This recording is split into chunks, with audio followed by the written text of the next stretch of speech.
to rise up as we welcome our third speaker all the way from New York City.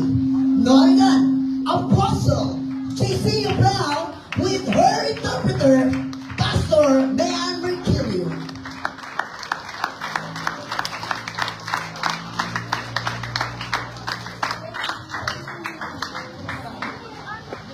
Hallelujah. Bless the Lord, church. Sige po, pagpurihin natin ang Diyos! Hallelujah. Let's lift your hand and praise the Lord. Palakpakan natin ang Diyos at Hallelujah. purihin Lift your hand and give the Lord a mighty praise. Hallelujah. So lift your hand and give the Lord a mighty praise. Hallelujah. Worship the Lord. Purihin natin ang purihin natin. The Lord is worthy to be praised. He's highly lifted up and His name is exalted. Give the Lord a praise. Hallelujah, hallelujah. Bless the Lord, hallelujah. Give God thanks. Amen. For you wonderful, faithful people of God here tonight. Amen. Mga tao dito sa lugar na ito. Hallelujah. It's a blessing and a privilege At isang pinagpala at isang pribilehyo na siya po ay naparito. for us to be here with you in the Philippines Na sila tonight. po ay naparito po sa bansang Pilipinas. It's not by chance, Hindi ito isang pagkakataon lamang. but it's the will of God. Pero ito po ay kalooban ng Diyos. It's the will of God. Ito po ay kalooban ng Diyos. God is with us. At sa atin ang presensya ng ating Panginoon. The day of when we were supposed to come here, At may panahon na dapat sila po ay pupunta na dito sa bansang Pilipinas. one of the party Na isa po kanilang kasamahan. realized just before we board that their passport was expired. Doon na napagtanto yung kanilang isang kasama, doon na napagtanto, expired na yung kanyang passport. But as Exaltus spoke tonight about fast track, Pero nung si Exhorter ay pinangalan ng tungkol dun sa pasta, God did a fast track. We got the passport the same day in hours, and we made kaya it mismo the nung same araw na day. pumilos ng Diyos! My God! So we need the will of God for us to be here Kaya with you. ito yung kalooban ng Diyos kung Amen. bakit sila naparito sa Hallelujah. lugar na ito, purihin ng Diyos. Yes, we are happy to be here. We give God thanks for Bishop Edwin and the team. Kaya sila po ay lubos na nagpapasalamat at masaya sa ating mga pinuno, mga leader, All mga other pastors pastors na of ito. other churches, At sa God lahat ng mga bless you. God simbahan, bless ng you. mga lingkod ng ating pong Panginoon, maraming salamat daw po. Thank you for giving us the opportunity to At share with maraming you. salamat po sa pagkakataon na sila po ay tagapangaral at magbahagi ng salita ng Diyos. And one thing that moves my heart tonight is to see all you young At isang bagay na kung bakit God masaya-masaya bless you. na Give sa yourself gabi a ito, clap. makita Give na yourself kayong a lahat. clap. Give the young people a clap. Give them Bigyan a natin, clap. palakpakan natin ang Diyos. Hallelujah, hallelujah. You could have chosen to be elsewhere, but you are here in the house of the Lord. Ikaw po Amen. ay pinili ng Diyos na Hallelujah. maparito Give po it sa up for the young bahagi ng people katawan ni tonight. Kristo. Amen. Amen. Sige po, Hallelujah. makaupo. I'm going to read from 1 Samuel 17, Basahin po natin sa unang Samuel chapter 17, 28 and 29. verse 28 to 29. Sabi dito, narinig ni Eliab, ang panganay na kapatid ni David, ang pakikipag-usap niya sa mga kawal. Nagalit ito kay David at sinabi, anong ginagawa mo rito? At kanino mo iniwan ang ilang tupa na pinapalagaan sa iyo? Alam ko kung anong nasa isip mo. Gusto mo nang manood ng labanan. Sumagot si David, bakit? Ano ba ang ginawa ko? Masama bang magtalong? Amen. Amen. Hallelujah. Purihin natin ang Diyos. Amen.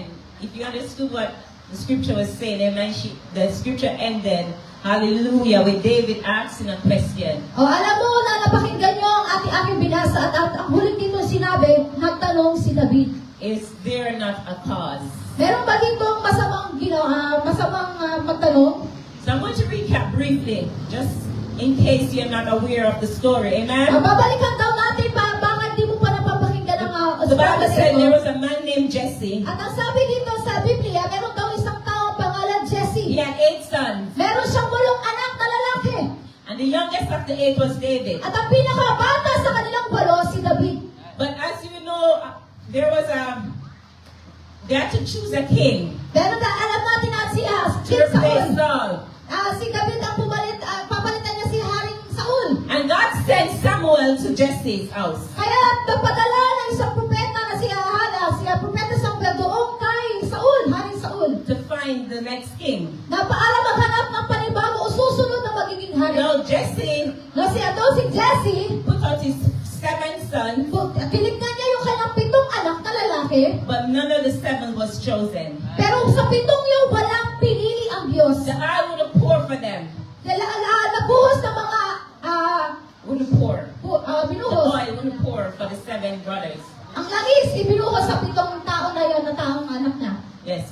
But there was a shepherd boy named David. Pero meron ditong isang magpapastor ang He pangalan was ay in si the back. David. He was in the back end of the field keeping the sheep. At nandun siya sa pastulan, nagtatrabaho, nagpapastol ng mga tuba.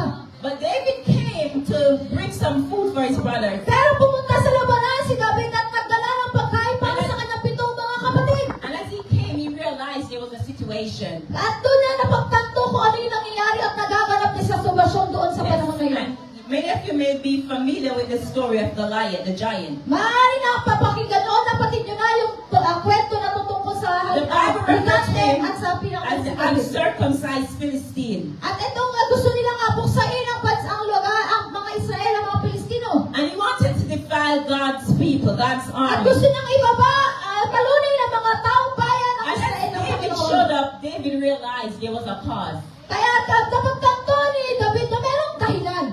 Amen. God didn't choose the 7 brothers. God chose David, the little shepherd boy. Ang Diyos hindi na pinili yung 7 anak na lalaki, pero pinili niya itong si David na isa lamang magpapastol. You see, there was a problem. There was a giant that needed to be brought down. Hindi niya nakita na merong higanting tao doon. Doon sa labanan. And it doesn't matter. You see, when Samuel presented the brothers, Samuel was looking at the brothers' physical well-being, their stature. Ay hindi na alintanga sa kanya na yung mga kapatid na malalaking katawan, tapos siya lamang isang patpati lamang bata. But God wasn't looking at the outward appearance. Pero hindi tumitingin ng Diyos sa anumang base ng ating kanyoan o tsura. God was looking at the heart. Hindi bagkos tumitingin ng Diyos sa ating mga puso. So God is looking for some David, some giant killers. Kaya ngayong gabi, naghahanap ng Diyos na tulad ni God is David. looking for some young men, some young women, because there's a cause. Kaya naghahanap ng Diyos ng mga kabataan And sa the panahon na cause ito. tonight is sin. Dahil alam natin ang dahilan doon ay The kasalanan. cause is addiction. Alam natin na isang dahilan yung mga The cause emosyon. can be peer pressure. Alam natin yung isang depresyon. The cause can Ayan. be bullying. Alam natin ang isang dahilan din yung The cause buhay. can be suicide. The Maaari cause. ang dahilan ng papakamatay ka na. There's many causes that are affecting the young people At today. ang maraming dahilan iyon nakakasira sa mga kapatid sa Looking mga for some David. Kaya naghahanap ang Diyos na tulad ni For some David. giant killers. At gusto niya makahanap ng There's isang one dahilan thing na that kapatid. It doesn't matter where you are from. Hindi na alam din kapatid ko. It doesn't matter who your parents Wala pa are. kaya naman Diyos ko naman ang It itsura doesn't mo. matter your Ano background. ba lang yung nakaraan? You may not be the most popular in school. Maaari hindi ka kakila sa inyong You may panayan. not have the latest trends and fashion. Maaari hindi maganda ang iyong pananamit. You may not be so liked. Maaari hindi ka kagustuhan. But you're the one God is looking to you. Ikaw ang You're the one God chose. Ikaw God ang is looking for you to bring down the giant. God is looking for you because there's a cause. Pero dahil may isang dahilan. God wants to use the nobodies. At gustong gamitin ng The Diyos yung one that parang is wala not na. so popular in school. Gustong gamitin ng Diyos yung hindi kilala sa The eskwela. one that is in the back end where they don't want to be friends with you. At gusto lamang hanapin ng Diyos yung mga tao na You're the one God wants to use. Gusto ko You're the one God is looking for. Ikaw ang pinipili God ng is not Diyos. looking for you to fit in. Hindi kayo But nakahanap. God wants you to stand out. Pero gusto ng Diyos God tumakas. wants you to stand out. Gusto ng Diyos Because there's a cause. Because there's a cause. Young people, there's a cause. And the devil wants to kill you. The devil wants to destroy you. But God wants to use you. Because there's a cause.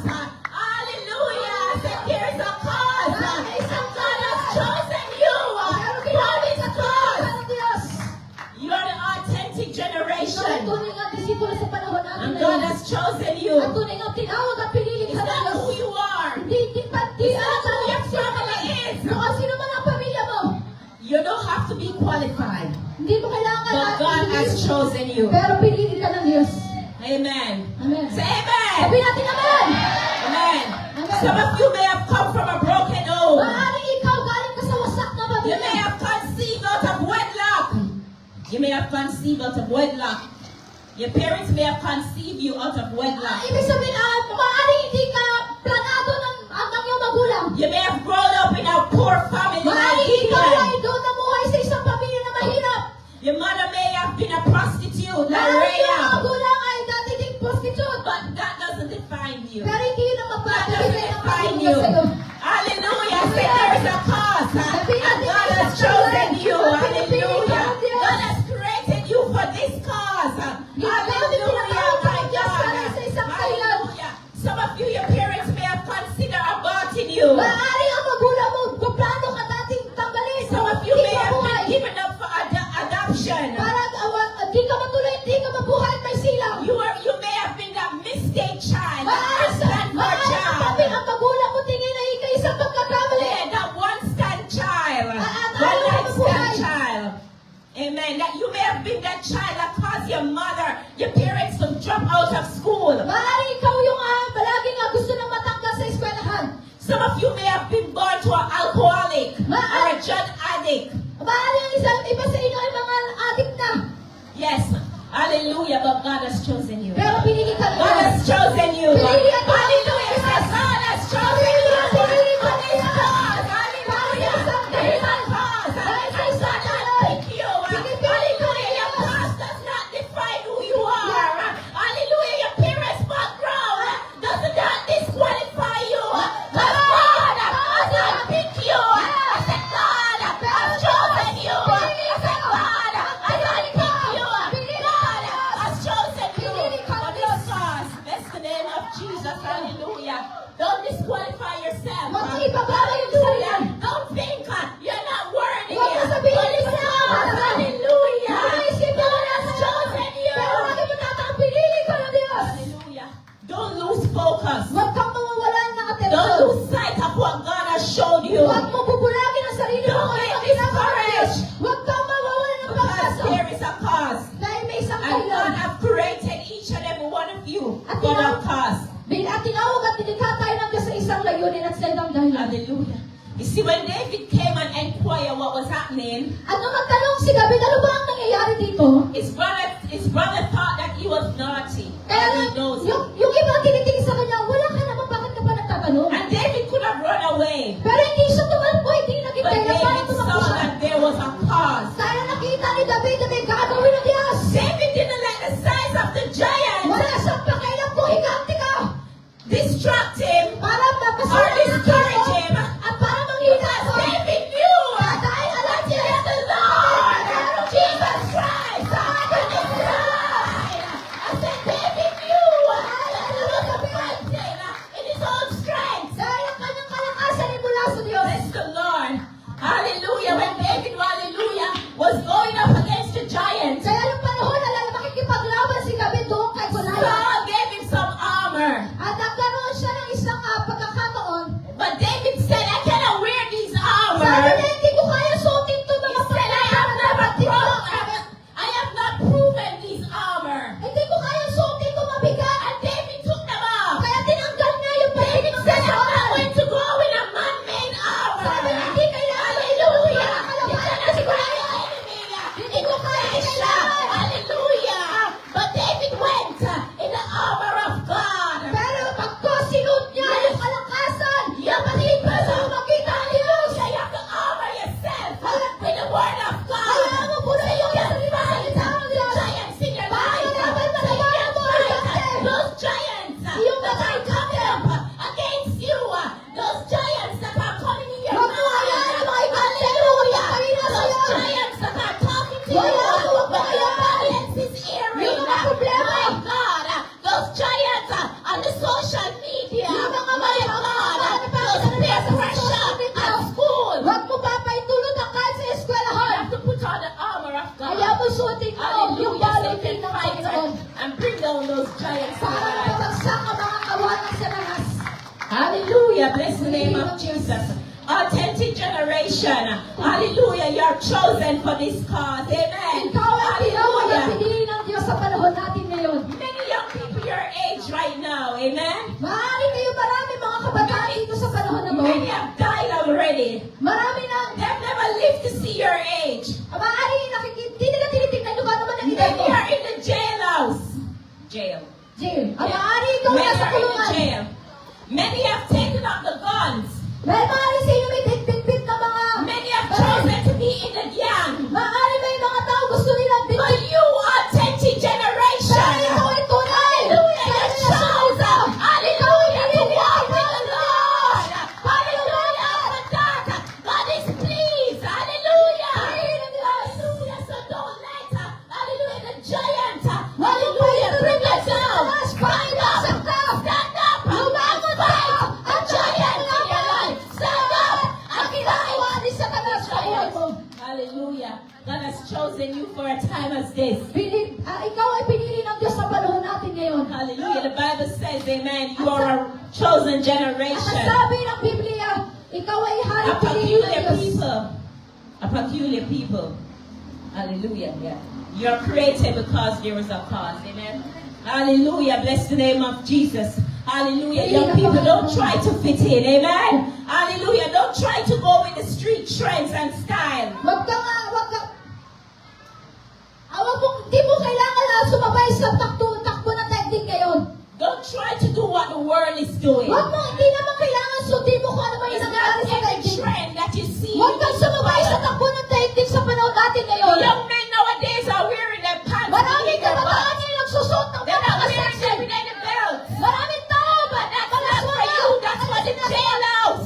Huwag kang papaitulit mga kapatid. Don't try to fit in. Hindi mo kailangan Don't sumabay sa try to kanila. stand out. Kailangan mo. It's okay to be different. Hindi pwede kailangan It's okay to be sa that kanila. one with your pants at your waist and a belt in it. Hindi kailangan sundin mo. It's okay. Kaya ang sundin nyo. Yes, oh, young ladies, okay. Mga kabataan, Let's cover up your bodies. Hallelujah. It's okay. But your bodies are temple of God. Hallelujah. It's not for the world to see. Ang ating katawan ay hindi sana sa testing ko dito para sa Diyos.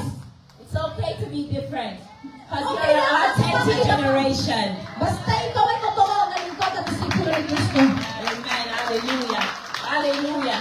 I just want to encourage you young people tonight. At gusto na Be kayong strong. Amen. Napapatayo na Hallelujah. lang Don't kayo. let nothing discourage you. Hallelujah. The Bible said, At ang sabi ng Biblia, God said, I am not ashamed hindi ko of the ikinakaya gospel of Jesus. ang pangalan na sila It's the power of God. ang pangyarihan Unto sa salvation.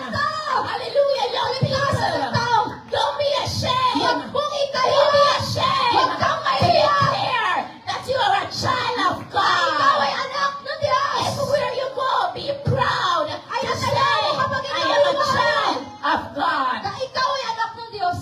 Hallelujah.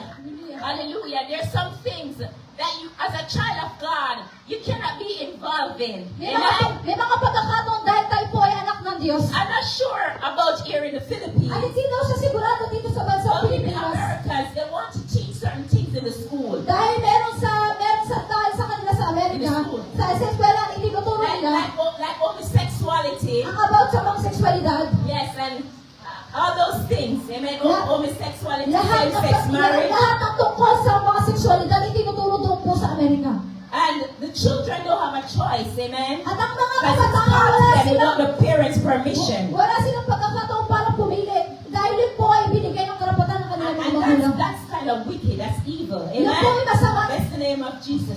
But I want to encourage you. Pero gusto ko kayo palakasin natin gano'n ngayong gabi. If you're in school Kapag ikaw ay nasa and paaralan, anything that is not lined up with the Word of God, kapag ikaw ay nakakaranas na alam mo, batid mo hindi tumayo sa kalooban ng Diyos. stand up and say, I don't want to be a part of it. Tumayo at tumitig ka at sabihin mo, hindi po yan ayos sa kalooban ng Amen. Diyos. Hallelujah. Hallelujah.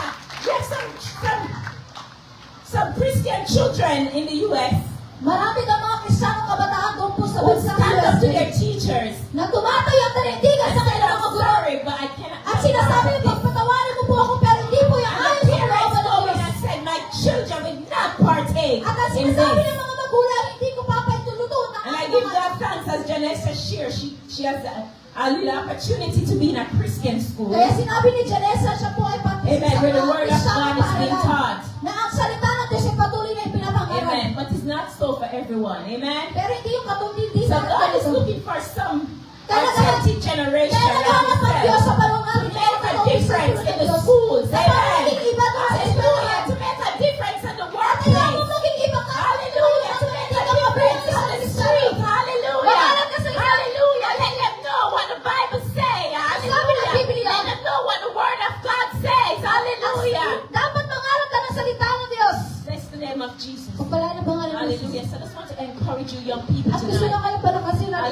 ngayong you're gabi. not, hallelujah, a mistake. Hindi ka isang pagkakamali. You're not here by coincidence. Hindi ka isang aksidente lamang kung bakit ka nandito sa God ating knew you Panginoon. before you were conceived in your mother's Alam womb. ng Diyos, bago ka pa man He ipaghihiling said He has alam ng ordained you. Diyos. He has ordained you. And Pinili He na has kita. chosen you for a Pinili na time as kita. this. Sabi ng Panginoon. Hallelujah. Each and every one of you here Bawat isa sa tonight atin ngayon sa gabi ito has a purpose. ay merong layunin. God has a purpose for Merong each and layunin ng every Diyos sa one of buhay you. ng bawat Amen. isa. Hallelujah. Hallelujah. Hallelujah. So you have to arise Kaya in your kung purpose. tumingin Amen. sa layunin ng Diyos, On a purpose. may And layunin. God's purpose at that time was to bring down the giants. Ang layunin ng buhay ay bagsak yung gawa ni Satanas. And God is going to use this generation. At gagamitin ng Diyos ang mga relasyon niya. Amen. Gagamitin, baguhin ng daigdig. Baguhin ng daigdig. Hallelujah. Hallelujah. The Bible said in Romans, amen. Sabi ng Biblia Hallelujah. sa Roma, Do not conform to this world. huwag kang makiayon sa takbo ng daigdig. Transform. Magkas, magbago ka. Hallelujah. By the renewing of your mind. Magbago ng iyong Hallelujah. kaisipan. You have to be transformed. Kailangan magbago ka talaga. Transform. Magbago ka. This generation. Sa panahon natin. Hallelujah. Hallelujah. Because you're the authentic Dahil generation ikaw ay tunay ang of this disipulo ng end Diyos. time. Sa panahon Amen. natin ngayon. Bless the Lord. Pagpalain ang Hallelujah. pangalan ng Diyos. Hallelujah. We all have a past and a testimony. Amen. Marami tayo sa Hallelujah. I was at your age. Hallelujah. At some point. Amen. And also I'm a 24-year-old daughter. Meron daw siya Amen. isang anak na babae na ang edad ay 24 years old. Amen. And I see what the enemy can do with the young people. At nakikita Hallelujah. niyo kung ano man yung ginagawa ni Satanas sa mga kabataan sa panahon natin There was a ngayon. time when I was out in the world. Amen. Dahil nandun meron din sa panahon niya, nandun sa panahon niya, In the parties, in the clubhouse. sa mga party, sa mga club. Amen. Hallelujah. Keeping parties out 7 nights a week. Oh, 7 araw, nagsasaya doon sa mga club. Doing all these things for the devil. Ginagawa mo to hindi para sa Diyos, kundi kay Satanas. And there were many times when I came to close death At maraming situation. pagkakataon sa kanyang buhay na mabutik-butik ka na siyang mamatay. But God saved me. Pero iniligtas siya He ni had Diyos. a purpose for me. Dahil may layunin ng Diyos sa kanyang buhay. Saved me. At iniligtas ka ng Diyos. Purpose for me. Dahil may layunin ng Diyos sa kanyang buhay. Hallelujah. And I never look back. At ayaw niya I ang never balikan. look back. Ayaw niya ang balikan. 20 years saved. I've never looked back. Ayaw niya ang balikan yung buhay na dati. And young people, you can do the same. Kailangan mga You can kabataan do the gawin mo rin kung ano same. yung ginagawa niya. Even if your parents are not walking with the Lord, Maaari you tingin siya ng iyong keep magulang. walking with the Lord. Kailangan tumayo You, ka sa kalooban ng God, Diyos. you, Dahil you, gagamitin ka ng Diyos para kasama mo na sila isang araw. Hallelujah. Hallelujah. God is going to use each and every one of you. Amen. Gagamitin ang bawat isa To niyo bring others to Him. para maaangay ka Hallelujah. ng Bring ibang tao. others to Him. Gamitin niyo mo gamitin ang buhay mo. Disciples. Para Amen. mga tao maangay. Hallelujah. And just like Janessa said, At ang sabi amen. nga ng kanyang anak na si Janessa, Don't be afraid to share Jesus huwag kang matakot na with ipangaral anyone at you come in pakilala si contact Jesus with. sa mga pamilya sa mga tao. Hallelujah. Hallelujah. Bless the name of Jesus. Give God a praise. Sabi natin ang Hallelujah. pagpupuri Give ng God a Diyos. praise. Praise. Hallelujah. Glory be to your name, Jesus. Hallelujah. There is a cause, amen. And the main cause is sin. Hallelujah. Ang That's isang dahilan po why ay God kasalanan. created each and every one of you. Amen. Amen. Hallelujah. If there's anyone here tonight, amen, Kung meron din, Hallelujah. meron po siya sinasabi, kung meron bang isa dito sa atin sa gabi ito, who have not yet fully committed your life to hindi mo po Christ, talaga lubos na ibinigay ang iyong buhay who sa have Diyos, not yet been born again and take at the hindi water ka po talaga baptism, totoong nailigtas ng Diyos, anyone, it could be a young, the youth or an adult, maaari ikaw ay kabataan o may edad, you have not yet received Christ at hindi mo fully pala talaga as your lubos Lord ang and tinanggap si Savior. Jesus bilang I tagapagligtas. just want to invite you to come to Inanayahan ka na ngayon tumayo ka lumapit sa lugar na ito at ibigay mo ang buhay If you mo kay want to Jesus. turn your life over, make a change At hayaan mo tonight, sa likuran mo na we yung just want buhay to mo invite dati. you to come forward. Kaya sige po, So we can inibatan pray po kayo with you dito sa tonight. gamaga, sa harapan at gusto Hallelujah. You kanyang see, the devil ipanalangin. wants to kill you. Gusto ni Satanas patayin ka. The Bible said the devil comes to steal, Ang to sabi kill, niya ng and to 1 chapter 10 destroy. verse 10, maparito ang magnanakaw upang But he pumatay said, at I magwasak. come that you might have life Pero naparito si Jesus and upang have it mabigay more ng buhay. abundantly. If you don't want to die and go to a priceless eternity, Kung ayaw mo mamatay at and if you gusto want mo to mapunta kay accept Jesus, Jesus Christ as your Lord ayaw mo and Savior, tanggapin si Jesus bilang yung tagapagligtas. just raise your hand and step forward so Sige we po, can tumayo po kayo, lead to tumapit Christ po kayo sa tonight. lugar na ito. At ibigay mo ang iyong buhay sa ating Panginoong Yeso Kristo. Don't be afraid, amen. Hallelujah. Don't be afraid. Huwag ka matakot. Hallelujah. Huwag ka You're at the matakot. right place at the right time. Merong If you're not pagkakataon saved and you want to receive Christ, just raise your hands At up. kung gusto mong tawagin at piliin ka, maligtas ka ng Diyos, itaas mo ang iyong mga If kamay. you're saved and you need Jesus, Itaas raise your mo ang hands. mga kamay at ibigay mo nga Jesus sa iyong buhay. Hallelujah. If you don't know Jesus Christ fully as your Lord and Savior, Kung hindi mo pa talaga lubusang kilala si Jesus bilang iyong Panginoon, raise your ibigay mo hands. ang buhay. Hallelujah. Thank you, Jesus. Yung mga Hallelujah. nasa likod pa, lumapit po kayo. Hallelujah. Lumapit po kayo mga nasa likod. Hallelujah. Hallelujah. Kahit ikaw ay matanda, kung hindi mo malubusang tinanggap si Jesus bilang Panginoon at tagapagligtas, lumapit ka sa harapan. Sige po, lumapit pa po kayo, Cup-Cruiser. Sige, lumapit pa. Ibigay mo ang iyong buhay sa Panginoon. Itaas mo yung mga kamay. Ibigay mo yung mga mata. At panalangin ka sa Diyos. At ibigay mo ang buhay mo sa Panginoon. Thank you, Jesus. Worship the Lord. Hallelujah. God wants to save you tonight. God wants to set you free. As He has a purpose for your life. Nagkakaroon sa ating lahat. He doesn't want to leave this camp. Hindi na aalis sa lugar ng mga hindi makakaliligtas. He wants to come back a new person. At ngayon ang gamitin ng Diyos. Hallelujah. Sige, manalangin ka kapatid.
stood up and we're going to lead you to a prayer of repentance. Sundan niyo siya sa isang panalangin Hallelujah. na Thank you, pagpapatawad. Jesus.